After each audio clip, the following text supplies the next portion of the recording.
जो है वो नजर आ रही है। इसके साथ ही आरएलडी के साथ डील में राज्यसभा की एक सीट भी फाइनल हुई है बताया जा रहा है, लेकिन जो मामला फंसा हुआ है वो है मुजफ्फरनगर सीट को लेकर, जहां पर आरएलडी अड़ी हुई है कि मुजफ्फरनगर सीट आरएलडी को चाहिए, लेकिन वहीं पर बात अभी रुकी हुई है। और क्योंकि सूत्र बता रहे हैं कि आरएलडी मुजफ्फरनगर सीट बीजेपी से चाहती है और इसी को लेकर बातचीत चल रही है। इसके साथ ही बागपत, मुजफ्फरनगर और मथुरा पर जो है वो आरएलडी दावा कर रही है कि ये 3 सीटें जो है वो आरएलडी को बीजेपी दे। उसके बाद पूरी तरह अगर हम कहें, औपचारिक तौर पर कहें तो ऐलान किया जाएगा। लेकिन अभी क्योंकि मुजफ्फरनगर सीट की बात करते हैं तो संजीव बालियान को लेकर मामला फंसा हुआ है वहीं पर, और दूसरी तरफ अगर हम नजर डालते हैं तो लगभग जो है कहा जा सकता है जिस तरह से बीजेपी और आरएलडी के बीच बातचीत तेजी के साथ चल रही है, उससे अनुमान यही है अब कि समाजवादी पार्टी और आरएलडी के बीच गठबंधन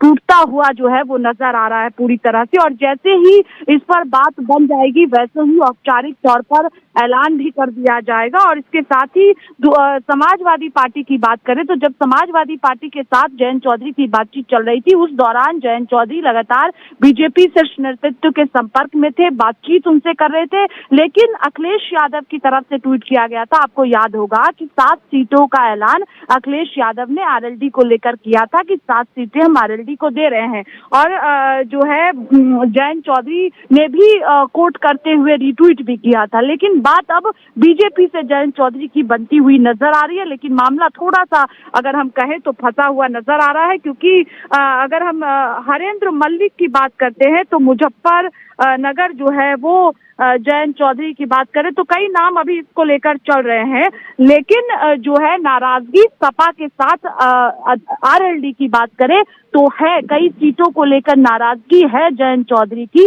और इसी वजह से जयंत चौधरी जैसे ही अखिलेश यादव ने सीटों को लेकर ऐलान किया उसके बाद वो तेजी के साथ बीजेपी शीर्ष नेतृत्व से बातचीत करने लगे और लगभग अब अगर हम कहें तो बातचीत जो है वो फाइनल राउंड की चल रही है और जैसे ही सहमति बनेगी वैसे ही औपचारिक ऐलान भी कर दिया जाएगा।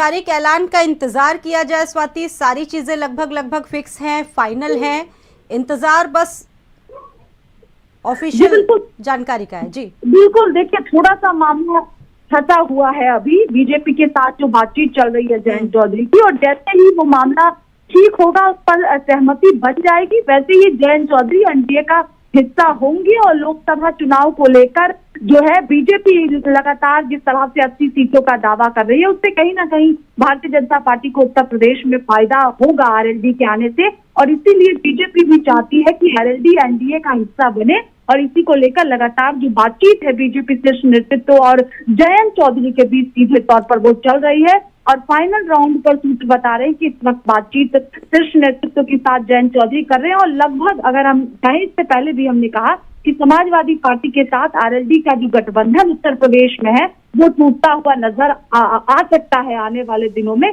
और किसी भी दिन अगर हम कहें तो जो डील चल रही है, बातचीत जिस को लेकर चल रहा, सीटों को लेकर कहें, उस पर जैसे ही बातचीत बन जाएगी, बीजेपी मान जाएगी जयंत चौधरी की डिमांड को, उसी दिन जो है 1-2 दिनों के अंदर ऐलान किया जा सकता है औपचारिक तौर पर कि अब एनडीए का यानी कि कुछ ऐसी सीटें हैं खासतौर से जिसका आप जिक्र कर रही है, मुजफ्फरनगर, हाथरस, कुछ ऐसी सीटें जहां पर पेट फंसा हुआ है, जैसे ये चीजें सुलझ जाती है आगे बात बन जाएगी और जानकारी निकलकर सामने आ जाएगी। लेकिन अगर बात की जाए सपा नेताओं की, बार बार सपा नेता ये बयान दे रहे हैं कि भाई जयंत चौधरी की जो विचारधारा है वो वैसी विचारधारा नहीं है, वो वहां कभी नहीं जाएंगे। अगर आज के ही बयानों की बात कर ले तो शिवपाल यादव बार बार ये कहते नजर आए। स्वाति, देखिए ये भी समझना होगा कि अगर अखिलेश यादव या समाजवादी पार्टी के बड़े नेताओं की बातचीत जयंत चौधरी से होती तो मीडिया में आकर खुलकर इस तरह का बयान समाजवादी पार्टी के नेता भी नहीं देते। और इससे पहले आपको याद होगा कि जब जयंत चौधरी को लेकर खबरें चली थी कि बीजेपी के संपर्क में है, उस दौरान जयंत चौधरी सीधे मीडिया के सामने आए थे और उन्होंने इनकार किया था, खंडन किया था खबरों का। तो सवाल यही है कि जब अभी कुछ दिनों से लगातार बीजेपी आरएलडी खबरें चल रही हैं तो जयंत चौधरी मीडिया के सामने क्यों नहीं आए, क्यों जयंत चौधरी ने अब तक खंडन इन खबरों का नहीं किया। ठीक है स्वाति, मैं आपको रोकना चाहूंगी इस वक्त। दीपक निरंजन सपा प्रवक्ता मेरे साथ जुड़ चुके हैं भारत समाचार पर। स्वागत है सर भारत समाचार पर। देखिए जो जानकारी सामने आ रही है आरएलडी मुखिया जयंत चौधरी की, ये बीजेपी में जा सकते हैं, वहां जा सकते हैं, इसको लेकर क्या कुछ कहना चाहेंगे? क्योंकि देखिए सारी चीजें लगभग फाइनल हो चुकी हैं, सूत्र ये कहते हैं, लेकिन ऑफिशियली जानकारी अभी आनी बाकी है। तो क्या सोचती है इस पर समाजवादी पार्टी? देखिए, भारतीय जनता पार्टी जो है वो इंडिया ब्लॉक को कमजोर करना चाहती है और इस तरीके का जो है दुष्प्रचार फैलाने का काम कर रही है, भ्रामक अफवाहें फैलाने का काम करती है भारतीय जनता पार्टी। और जहां से मैं देख पा रहा हूं कि अभी किसानों की आय दुगनी नहीं हुई और श्री जयंत चौधरी जी लगातार जो है किसानों की आवाज उठाते रहे हैं। और हम समझते हैं कि किसानों का अगर सबसे ज्यादा उत्पीड़न किसी सरकार में हुआ है तो भारतीय जनता पार्टी की सरकार में हुआ है। और श्री जयंत चौधरी जी बहुत पढ़े लिखे बुद्धिजीवी नेता हैं, मुझे नहीं लगता कि वो इस तरीके की कहीं कोई जो है स्टेप उठाएंगे जिससे किसानों का हक मारा जा रहा हो और हमेशा वो किसानों की लड़ाई लड़ते रहो। हम समझते हैं कि इंडिया ब्लॉक के साथ रहते हुए इंडिया ब्लॉक को मजबूत करेंगे और भारतीय जनता पार्टी को हराने का काम करेंगे। लेकिन कुछ ऐसी चीजें सामने आ रही हैं, चाहे हरेंद्र मलिक की बात हो, उस पर ऐतराज था लगातार जयंत चौधरी का, लेकिन उसके बाद भी समाजवादी पार्टी ने उनके खिलाफ वीटो लगाया। ये माना जा रहा है कि नाराजगी इतनी ज्यादा थी, इसी वजह से आपका साथ छोड़ दिया उन्होंने। आप मानेंगे ये बात?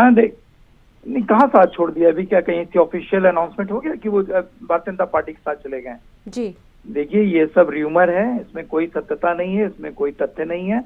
और हम समझते हैं कि भारतीय आदरणीय श्री जयंत चौधरी जी की और आदरणीय श्री अखिलेश यादव जी की बात हो रही है और एक अच्छे माहौल में बात हो रही है, कोई ना कोई निष्कर्ष इसका निकल आएगा, इसमें कोई सत्यता। आप अभी दीपक रंजन जी इसका इंतजार करेंगे। बहुत धन्यवाद आपका भारत समाचार के साथ जुड़ने के लिए और हमसे बातचीत करने के लिए। उमा